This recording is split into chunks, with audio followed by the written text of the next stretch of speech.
लाहौर की गलियों में बच्चों की आवाज़ें गूंजती हैं। एक बॉल क्रिकेट की गूंज हर मोड़ पर सुनाई देती है। 15 अक्टूबर 1994 को इस शहर में एक बेटे की पैदाइश हुई जिसका नाम रखा गया बाबर आजम। इस लड़के का क्रिकेट से ताल्लुक हर आम बच्चे से मुख्तलिफ नहीं था, मगर वो ख्वाब जो उसने देखा आसान नहीं थे।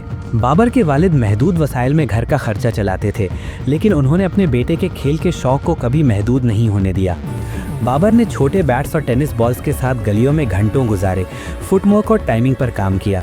ये वो इब्तदाई दिन थे जब एक बच्चे ने अपने हाथ में बैट थामा और दिल में यकीन बिठाया कि एक दिन वो बड़े मैदानों में अपने मुल्क के लिए खेलेगा। 2007 में जब साउथ अफ्रीका की टीम पाकिस्तान आई, बाबर ने बॉल बॉय की जिम्मेदारी हासिल की। स्टेडियम के किनारे खड़ा होकर इंटरनेशनल प्लेयर्स को करीब से देखा। ये मुशाहिदा उसके नौजवान जहन में क्रिकेट के बड़े ख्वाबों को मजबूत करने वाला लम्हा था। रमज़ान के दिनों में वो रोज़ा रखते हुए स्टेडियम तक पैदल आता और प्रैक्टिस करता। ये उसकी लगन और जज्बे की पहली निशानी थी। बाद में वालिदैन की मदद से बाबर ने क्रिकेट एकेडमी में ट्रेनिंग शुरू की। इब्तिदा में मुश्किलें बहुत थीं, मगर जल्द ही उसकी डेडिकेशन ने उसको दूसरे खिलाड़ियों से नुमाया कर दिया। अंडर 15 और फिर अंडर 19 लेवल्स पर उसने रन्स बनाए और सिलेक्टर्स के नज़र में आना शुरू हुआ। 2012 के अंडर 19 क्रिकेट वर्ल्ड कप में वो इम्प्रेसिव परफॉर्मेंस के लिए जाना गया, जहां उसने पाकिस्तान के लिए बेहतरीन रन्स बनाए। 2015 में बाबर आजम ने पाकिस्तान की नेशनल टीम के लिए अपना ODI डेब्यू किया। जिम्बाब्वे के खिलाफ इस मैच में उसने 54 रन्स बनाए, जिसने उसे इंटरनेशनल स्टेज पर बुनियाद फराहम की। 2016 में वेस्ट इंडीज़ के खिलाफ उसने एक सेंचुरी भी बनाई, जिसके बाद उसने अपनी बैटिंग स्किल्स को बरकरार रखते हुए बेहतरीन कंसिस्टेंसी दिखाई। बाबर के एलिगेंट स्ट्रोक प्ले और टाइमिंग ने उसे जल्द ही दुनिया के बेहतरीन यंग बैट्समैन में शुमार कर दिया। इस दौर में जिस प्लेयर का मवाजना विराट कोहली जैसे आलमी बैट्समैन से किया जाने लगा, वो बाबर आजम ही था। एक ऐसा खिलाड़ी जिसके पास टेक्निक, पेशेंस और टेम्परामेंट मौजूद था कि वो बड़े दबाव में भी रन्स बना सके। ODI और टेस्ट दोनों फॉर्मेट्स में उसने कदम जमाए और जल्द ही पाकिस्तान के अहम बैट्समैन के तौर पर पहचाना जाने लगा। क्रिकेट का सफ़र हमेशा सीधा नहीं चलता। 2023 और 2024 में बाबर आजम और मोहम्मद रिजवान दोनों ने इंटरनेशनल T20 और ODI फॉर्मेट्स में मिक्स्ड परफॉर्मेंसेस पेश की। कुछ मैचेस में एक्शन और रन्स नजर आए, मगर कुछ ऐसे मराहिल भी आए जहां कंसिस्टेंसी बरकरार नहीं रही। T20 में स्ट्राइक रेट और अडेप्टेबिलिटी के मामलात पर एनालिटिकल डिबेट भी हुआ, जिसके जवाब में पाकिस्तान क्रिकेट बोर्ड ने स्क्वाड इंतखाब में मुख्तलिफ इख्तियारात का जायज़ा लिया।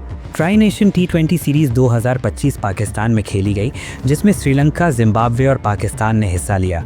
बाबर आजम ने इस सीरीज़ में काबिल ज़िक्र इनिंग्स खेली, जिनमें जिम्बाब्वे के खिलाफ 74 रन्स शामिल थे और पाकिस्तान ने इस सीरीज़ का फाइनल जीतकर टाइटल अपने नाम किया।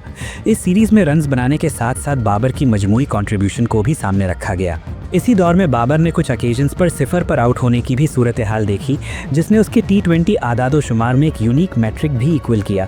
लेकिन इस पर पूरा करियर मबनी नहीं किया जा सकता, क्योंकि क्रिकेट में हर खिलाड़ी के परफॉर्मेंस में फ्लक्चुएशन आ सकता है। दिसंबर 2025 में बाबर आजम ने ऑस्ट्रेलिया के सिडनी सिक्सर्स के साथ बिग बैश लीग 2025-26 में हिस्सा लिया। यहाँ मिचेल स्टार्क अपनी रिवायती जर्सी नंबर 56 पहनता है, जबकि बाबर के लिए सिक्सर्स ने नंबर 056 मुख्तस किया, ताकि दोनों खिलाड़ियों को अपने मखसूस आइडेंटिफिकेशन के साथ टीम में शामिल किया जा सके। बिग बैश में बाबर ने बेहतरीन दिखाया कि वो मुख्तलिफ कंडीशंस और फॉर्मेट्स में एडजस्ट कर सकते हैं और एक इंटरनेशनल एनवायरनमेंट में अपनी बैटिंग को दोबारा मौसर तरीके से पोजीशन कर सकते हैं। इस दौरान बाबर ने हाई इम्पैक्ट इनिंग्स खेली और अपने नाम अहम T20 नॉक्स भी दर्ज करवाए, जिसने दुनिया भर के फैंस में एक्साइटमेंट बढ़ाई। स्टीव स्मिथ के साथ एक ही साइड में खेलने की बात ने भी ग्लोबल क्रिकेट ऑडियंस की तवक्कुआत और डिस्कशंस को बढ़ाया। इस मौजू पर डिबेट्स भी हुए कि इंटरनेशनल और फ्रेंचाइज क्रिकेट के बीच स्केड्यूलिंग और परफॉर्मेंस के लिहाज से खिलाड़ियों को किस तरह मैनेज किया जाए। मगर फैक्चुअली ये वाज़ेह है कि बाबर आजम ने हमेशा अपनी एबिलिटी, टेम्परामेंट और स्किल को ग्लोबली शोकेस किया है। बाबर आजम की जर्नी हालात के लिहाज से इंस्पायरिंग भी रही और परफॉर्मेंस के लिहाज से लर्निंग कर्व भी। ODI में उसकी बैटिंग ने कई ओकेजन्स पर पाकिस्तान को मजबूत पोजीशन में रखा और BBL, ट्राई नेशन सीरीज़ और अदर इंटरनेशनल इवेंट्स ने उसे मौका दिया कि वो अपने गेम को एग्जामिन और अडेप्ट करे। अब 2026 के ICC इवेंट्स और इंटरनेशनल कैलेंडर्स के करीब बाबर आजम का फोकस अपनी टेक्निक रिफाइन करने, स्पिन बॉलिंग के खिलाफ एडजस्टमेंट्स, स्ट्राइक रेट और कंसिस्टेंसी पर काम करने में रहा है। ये वो कोर एरियाज़ हैं जिन पर वर्ल्ड क्लास बैट्समैन हमेशा इंप्रूवमेंट करते हैं। बाबर आजम की स्टोरी वो है जो हर यंग क्रिकेटर को ये याद दिलाती है कि स्किल्स, डिसिप्लिन और कंटिन्यूस ग्रोथ हर स्टेज पर ज़रूरी हैं। ये डॉक्यूमेंट्री फैक्चुअल बुनियादों पर बाबर आजम के करियर की स्टोरी बयान करती है। चैलेंजेस, अचीवमेंट्स, अडेप्टेशंस और रेजिलियंस की हकीकत। लाहौर की गलियों से लेकर ग्लोबल स्टेज पर मैदान तक बाबर आजम ने ये साबित किया कि हार्ड वर्क और परसिस्टेंस दुनिया के सामने अपनी जगह बनाने में मददगार साबित होती है। ये स्टोरी सिर्फ क्रिकेट की नहीं बल्कि डेडिकेशन और कंटिन्यूस एवोल्यूशन की भी दास्तान है।